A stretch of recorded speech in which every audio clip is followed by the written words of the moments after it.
Well, it's great to see everybody here on this nice, snowy March day, right?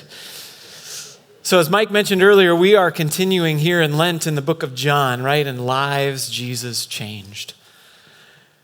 So why are we doing that? I think it's a great question. So for the teaching team, for me personally, part of this is just for us to see how we relate to those historical accounts. They're for a purpose. And I don't know if you caught Tom's message in the sanctuary a couple weeks ago as he started, and he had a few questions, and I really liked those. And he said,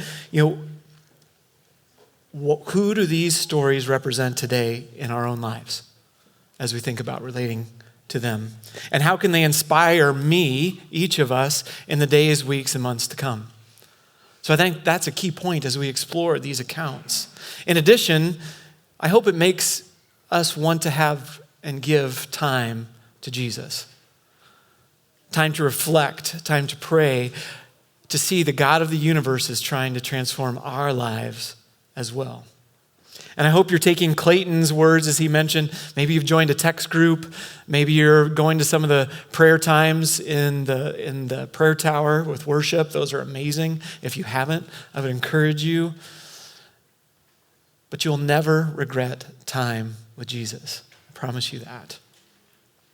So as we start this morning, Preston, if I could have that first slide, I want to just take a minute as you center yourself, as we went through some great worship. Thank you, worship team. Reflect on this question, just for a minute. What are your expectations today? Not just of the service, not about the message, but in life. What are you expecting from God today? So just take a minute to just reflect on that. As you come out of that, I don't know if you're like me, but there's many expectations that were going through my mind. And see, having expectations is a good thing. We all need to have expectations. But I don't think we take the time to really reflect and evaluate our expectations. What do I mean by that? Well, sometimes I think we have expectations, and sometimes they're surpassed, right? We create this expectation and somebody surprises us. I'll give you a quick example. We had the opportunity to go with my daughter's band on the trip to the Rose Bowl. I don't know if you heard a little something in December about some airline problems with Southwest. 5:30, 2 days before we were to leave, I got a text that said, "Your flights are canceled." That created some anxiety, right? Because I had expectations 6 months ago when I booked those flights that they would get us there. Maybe an hour or two late, maybe a worst case, maybe a day late, but there were no flights on any airlines in a 6-hour radius until January 1st, which would mean we would miss, most likely, the Rose Parade. Now, so after a whole bunch of scrambling and things, we were able to find a flight and we got out there. But what I'll tell you, so in that frustration, but Southwest surpassed our expectation over the next 2 weeks. Why? One, it refunded my money, didn't give me a voucher that I had to use on their airline. They sent us a note. I know it was a generic note, but they gave us each $300 to use on future flights that would not expire. Still a good thing. Then but they said, document your extra expenses. What did you have? So we turned in our new flight and the extra night of hotel. Thinking I would, my expectation was, okay, if they do the right thing, maybe they'd give me the difference since it cost me more, about $800. 2 days later, they said, you will be receiving a check for the full amount of our replacement flight. They surpassed my expectations. But sometimes our expectations are not met, are they? Sometimes we have expectations we've misplaced. We've wrongly placed them in something else. Perhaps it's when you expect your kids to take out the trash or maybe to put the dishes in the dishwasher, right? But did you really set that expectation? Did you remind them this week? Because if we don't, we're relying on, the expectation we had in our own head or that we had said maybe a long time ago, which is not fair. And that can lead to discouragement, frustration. And see, this morning we're going into John, into two stories, two different people whose lives I would argue were unexpectedly changed by Jesus. They had misplaced expectations in the world, but then Jesus shows up. So today, can we expect the unexpected with Jesus? So our first story, if you have Bibles in the back, there's some, or your own devices, we're going to be in John chapter 4, starting in verse 46. And the first story will take us to the end of chapter 4, and then we'll unpack that a little, and then we'll go to the second story, which starts in John 5. So again, John 4, verse 46. It's on page 1053 if you have the church Bibles. Once more, he visited Cana in Galilee, where he had turned the water into wine. And there was a certain royal official whose son lay sick at Capernaum. When this man heard that Jesus had arrived in Galilee from Judea, he went to him and begged him to come and heal his son, who was close to death. Unless you people see signs and wonders, Jesus told them, you will never believe. The royal official said, Sir, come down before my son dies. Jesus replied, Go, your son will live. The man took Jesus at his word and departed. And while he was still on the way, his servants met him with the news that his boy was living. And when he inquired as to the time when his son got better, they said to him, Yesterday at 1 p.m, the fever left him. Then the father realized this was the exact time at which Jesus had said to him, Your son will live. So he and his whole household believe. People of God, this is the word of God. Thanks be to God. See, I think this is interesting. I don't know about you. There's a ton to unpack, and we will not get to it all today, and I'm going to apologize. I have a little bit of a cold. The first thing he says is, once more he visited. Right? This was the place of the first miracle where Jesus changed water into wine. Right? People were abuzz about that, and they'd started listening to all the stories they'd been hearing about Jesus since then on his journey. And now he's back. He's back in town. The town's abuzz. And now this royal official comes. So I wonder, as I read all these stories through Lent as we go through them, but as I was reading this over the last few weeks and preparing, why is this story included? Of all the stories over Jesus' 3 years ministry, why is both of these stories included? So I wonder, this is a royal official. Some translations, a nobleman, right? This is like a Bill Gates or maybe a senator, a congressman or congresswoman. So I'm wondering, why is this in the story? And I wonder if it couldn't be for us today is because he was in control, right? Anything he wanted, he could get. He had a house, he had friends, right? He could get the best health care. He could get whatever he wanted. There was probably a Chick-fil-A, a mile down the road. He had expectations that came with his position and wealth. What he wanted, he got. I wrestled with that. Does that sound a little bit like us today? See, I would guess most of us here today, live above the median income for Marion County. For sure, I would guess all of us live above the world average of $10,000 per year. Again, I would guess most of us can, have the food we need on the table. We can go out to eat once in a while. We have some type of shelter. We have friends. We're kind of in control of our lives. Is that maybe a fair assumption for us today? See, we in America, we have this sense of entitlement, don't we? And perhaps that's what the story is here and poking at a little bit. Because this person, right, in our own terms, he has access to Pella's great health care. He can get referred to a specialist in Des Moines if he wants to, and his insurance will even cover it if he goes to Mayo, right, one of the best medical facilities in the world. He has access to a plane to fly his son anywhere.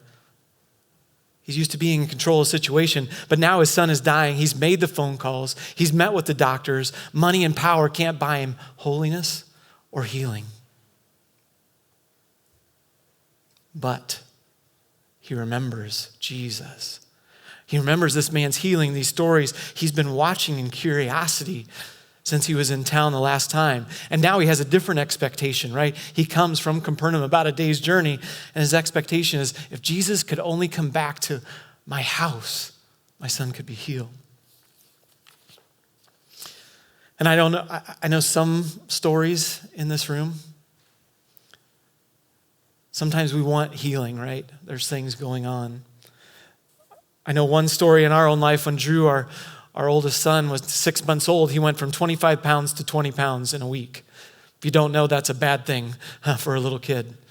So we didn't know what it was. There was countless tests, stool samples taken, whatever would, nothing would stay in. If it did stay in, it didn't stay in long.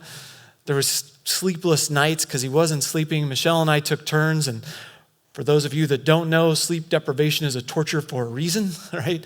I become a jackwagon without sleep, that is for sure. There was frustration, there was anger, there were prayers. But why? We begged. What's going on? You see, when things are good, it's easy to forget about God, isn't it? But when life's troubles come our way, we look to heaven. If I can have that second slide, Preston. I love this quote from C.S. Lewis. God whispers to us in our pleasures. He speaks to us in our conscience, but he shouts to us in our pain. Pain is God's megaphone to arouse a deaf world. And see, in verse 48, if you go back to the text, he kind of pokes into this. He says, you always want signs and wonders. He says this to the whole crowd. He says it to the nobleman. It's a bit of a rebuke to them, right? It's like, come on. Because Jesus has a different expectation, not in the world. You see, Jesus wants belief. Do you believe? Pisteo is the word. A deepening belief, a greater understanding of who Jesus is. And as I was reflecting on this, and I was thinking about the last month or so here in our own church family, in our community, there's been some hard times. So do we have that rock of understanding through repentance and the grace of Jesus we celebrate through Lent and through the resurrection? That no matter what comes our way, whether a miracle happens or whether it doesn't, when we're dealing with cancer, mental health issues, divorce, a stroke, are we rooted in a place, as Paul says in Romans 14:8, that whether life or death, we who believe belong to the Lord? Do we believe that this morning? See, we have to have that foundation. I think that's one of the things that is teaching us this morning. We have to believe. Because when hard times come, we will struggle. We will struggle. When Drew wasn't healing, we were asking why. But I had people around me praying for me and helping me to rest in God's assurance of the long game. God's ultimate will, to believe God's promises for me and my son. But then we see the official finally get it, right? See, he was insisting Jesus come, and the only way to heal his son was for him to come to him. That was his expectation. And it's understandable, right? We can kind of see this in the story a little bit. We can kind of relate. Maybe it's like, hey, Jesus, don't you know he came from a long way?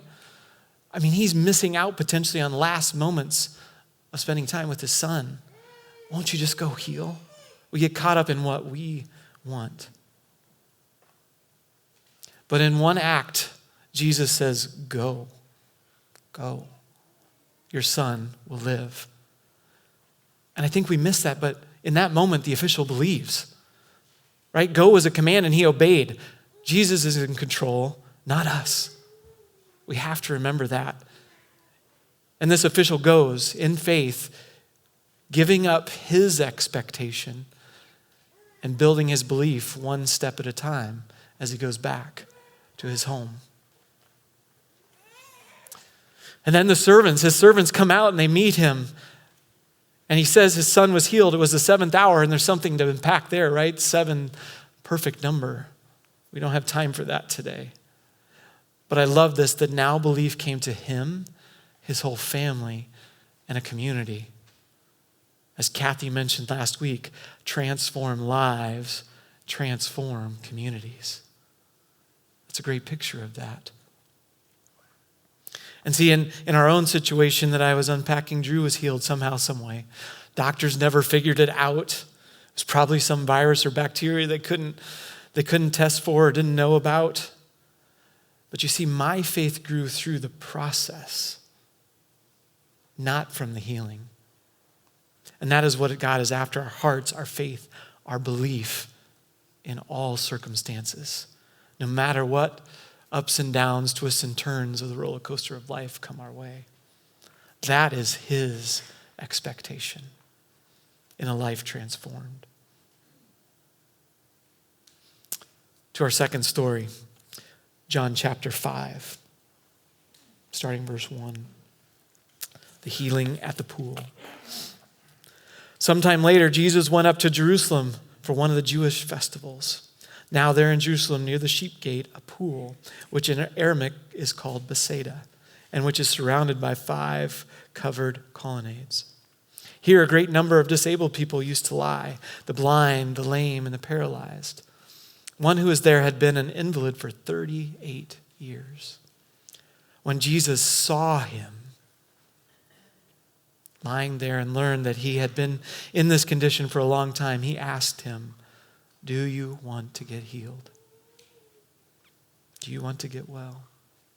"Sir," the invalid replied, "I have no one to help me into the pool when the water is stirred. While I'm trying to get in, someone else goes down ahead of me." Then Jesus said to him, "Get up, pick up your mat and walk."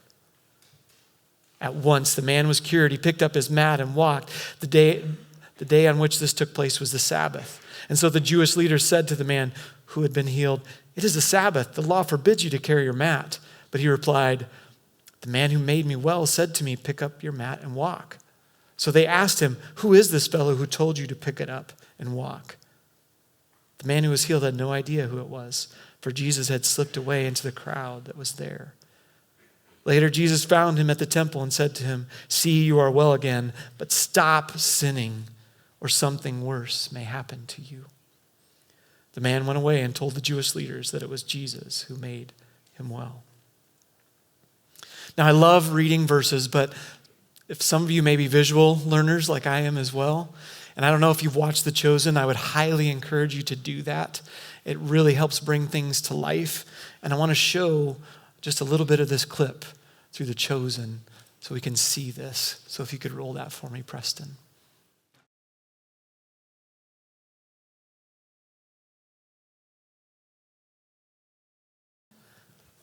Powerful, right? On the surface, it seems like this is a different story. Right? Jesus now goes into Jerusalem, time of festival where they're networking typically with other people and the powerful, but he takes his disciples to a different place, a place where the lame, suffering are. And I love the words, Jesus saw him. Isn't that what we all long for? To be seen, known, and loved, to come to a place of refuge. Jesus knows this person. 38 years he's been waiting, wanting, believing he can be healed by these water. Jesus knows his story. He knows our story. He knows your stories. All of them. Psalm 139, "You discern my thoughts from afar, even before a word is on my tongue. Behold, O Lord, you know it." Jesus asks a simple question. Do you want to be healed? See, he has put his expectations in what someone, a man, could do and bring him to the waters. And secondly, a superstition about what those waters could do. But where does he go? As he's asked, blaming others. Do any of us blame others? I'm guilty of that. How many of us at some point, as we see what's going on in our lives, stop looking to God, feel we are stuck, and it's all someone else's fault. As I look at social media, I would say over the last 5 years, right, pick your poison. Mask, no mask, school choice, library, books, this president, that president, or maybe it's a personal struggle with a friend, a family member, health. What's the use, right? We get to that point. I have no one, everything's bad, it's meaningless. Hevel, right? Back to our Ecclesiastes series last fall. And then we turn to blame. It's the system's fault, capitalist fault, nationalist fault, public schools' fault, police's fault, immigrants' faults, whatever, right? Pick your poison. But do we also miss Jesus because we are expecting something else? Our expectations are in a government, or in a school, or in a church, or in a preacher, versus being in Jesus. Do you want to be healed? That is the question I've been wrestling with for myself, and I think that's what God is calling us each and every day with that question to reflect on. Do you want to be healed? Then we see Jesus with compassion say, he says in love, get up, pick up your mat and walk. He gave him something he wasn't expecting. Pick up your mat, right? I love music. As many of you know, this is like for King and Country's Burn the Ships, right? You're not going back there, right? Move on. I love it as Peter in the video as he said that. Not going to need that anymore. See, Jesus can help us all with our spiritual paralysis. That is the gospel and power of Jesus for everyone, every day. We all have a mat we need to stop resting on, excuses we need to let go of. Jesus has something more for us, for you, for you. And I love it. Jesus doesn't wait for our right responses. In both of these accounts today, he offers us love, compassion, forgiveness, and grace first. He stands at the door. He's knocking, waiting for us to let him in. All we have to do is repent. That is the truth of the cross and the resurrection. A couple more quick notes. He heals on the Sabbath. This is, in my idea, this is intentional. John Piper is a theologian and pastor. I love what he said. He said, conflict in the ministry of Jesus is where the steel of his identity is forged. In the fires of conflict, his glory is made to shine. See, Jesus induces conflict. Truth and grace. He doesn't shy from it. Our flannel Jesus picture is wrong, right? Yes, there is love, there is grace, but there is intentional conflict throughout his ministry. Jesus knew they had taken the Sabbath, the laws that it created. Instead of 10, now there was 600 plus, right? Including one you couldn't spit on the ground. Why? Because water mixed with water, or water mixed with dirt makes bricks. Making bricks was work. So that was the theory. So you couldn't spit on the ground. Crazy, like mowing your yard, playing golf. Jesus is saying, I'm God, you're not. If it gives life, it's part of the Sabbath. Last point. After Jesus found him in the temple and said to him, see, you are well. Sin no more, so that nothing worse may happen to you. See, Jesus wasn't just after the healing, he was after his life. Don't go back to your old ways. I want you for eternity. God wants you, all of us, for eternity. He wants our belief. He wants our belief. And it's crazy to me that until Jesus come back, we meet him in our brokenness and receive the power of his forgiveness, his love, his pursuit of us. That's unexpected from the King of the universe, right? So now if the worship team wants to start coming back up, I would be amiss in these two stories. Yes, there is miraculous healing, and God does work in that way today. But even biblically and now today, it's not always. Why? God is God. We're not. That's all I got on that. But I do know the truth that all will be made new upon his return and as resurrection bodies. That is what the gift of Lent and Easter is about. So we need to rest in the long game of Jesus. Even while praying for miracles along the way, we must have a saving faith and believe in Jesus for all that will come at us. It's unexpected, but I'm expecting it. So Preston, if I can have that last slide real quick. So maybe as you go throughout today, this week, or through the Lenten season, can you think about these questions? What is keeping you from Jesus today? What were your expectations that you maybe wrote down or put in your mind at the beginning of the service? Where are you missing Jesus because you are expecting something else that maybe Jesus isn't wanting for you? What mat do you need to pick up that you're resting on, that you're stuck in, that you need to let go of?